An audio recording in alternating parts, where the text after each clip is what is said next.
What is going on, fellow watch collectors? I'm back.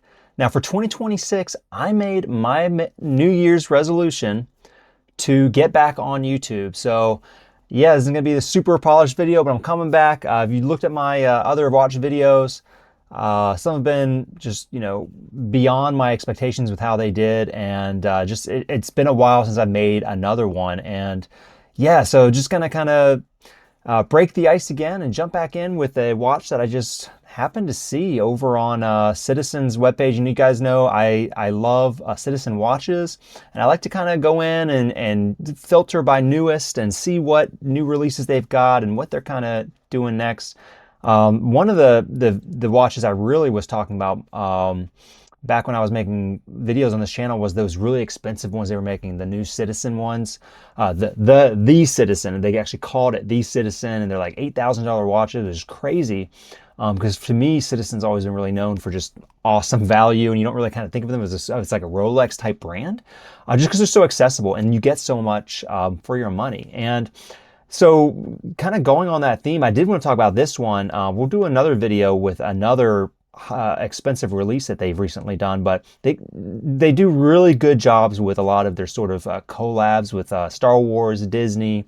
They've done like Fantastic Four, different superhero franchises, properties, but this is a new one that popped up, the Boba Fett one, and I thought this was just they put a lot of good characteristics into this watch for the money. So you can see here the MSRP is $395 here in the US.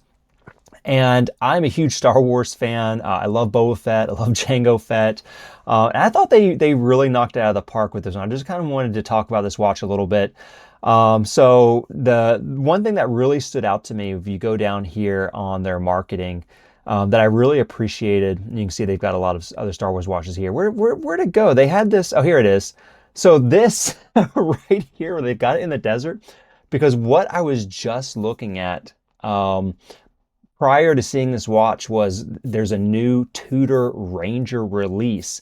And the big thing about that watch for 2025 is they've got this like sand colored dial to it, which is really, really cool. This like light brown beige dial. And they've got a similar picture to this. All right, I had to pull it up. I just had to pull it up over in another tab here. But you can see how they did kind of similar theming here, right? Putting it into the sand there to match the dial. I thought that was really nice. I was very attracted to this watch. When Tudor talked about this new beige dial, I think that would be the one I would go for if I got that watch. And then you see they have that similar theming here, which is just perfect, because you remember Boba Fett in the Sarlacc pit area there on Tatooine in Return of the Jedi. It's just really, really cool, and it's nice seeing that. And they did that with, I think, the Dune watches do, some kind of similar marketing. Now, something that I really like about this watch is they are giving you so much. Sometimes they skimp on a little bit. Maybe they kind of try to sell the watch through the brand collaboration here. I was really surprised to see 200 meter water resistance on this watch. A lot of times maybe you get 100 and it's like, okay, 100 is good enough for me, right? Sometimes I'm a little bit, I'm not sure about a 50 meter water resistance, but 200 is pretty good. So this is a pretty robust watch.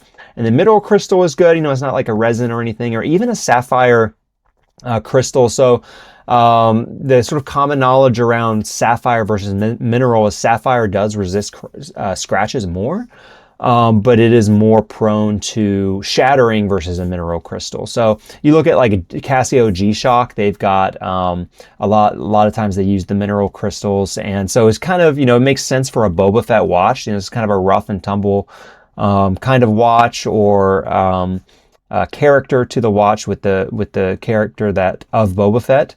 So I thought that made sense, having mineral crystal, but just the 200 meter water resistance is really nice. You got not a quartz battery that you have to change all the time, but you've got Eco Drive Light powered, so you just have to charge it up and occasionally, make sure it has enough sunlight to give it its recharge. You never have to really worry about it. I'm sure with those, over time they may have some kind of defects, or you have to get them kind of serviced in some other way, but you don't have to like replace. It's not like replacing a quartz battery. And then it's got, it's got a date function to it, and then it's got a nice, kind of, again, going to that rough and tumble theme, kind of like a military style kind of rugged kind of strap to it versus a metal bracelet. So I think a lot of this, it just really is very good attributes for this watch. And also, you know, can't forget it's got Slave One there. Probably doesn't say that on there or any of the, that was kind of a canceled versus they just call it Boba Fett Starship now. But yeah, it's got a Starship on there. It's got Slave One on the back. Very nice detail to have on there as well. And easy to miss. I mean, I would like this watch even if it didn't have that, but when I saw the back detail, I was like, oh yeah, of course. You know, the his classic Starship there, kind of including it there, even though it's on the back, not on the front of it. So really cool watch. Yeah, I just wanted to make a quick video and talk about one of the watches that caught my eye here just with this image here. Very Dune-esque, very Tudor Ranger-like. I thought that was really cool, and definitely one that I think is that they nailed, having just that 200 water resistance. They went the extra mile here. They did not cut anything short for this watch and lean too much on just the collaboration with the branding. So excited to get back into the routine here with Frankly On Time, doing some more watch content videos. Let me know what watches you've been looking at here at the end of this year, what you're looking forward to ahead in 2026 in the watch world, and I'll see you in another video very soon. Thank you.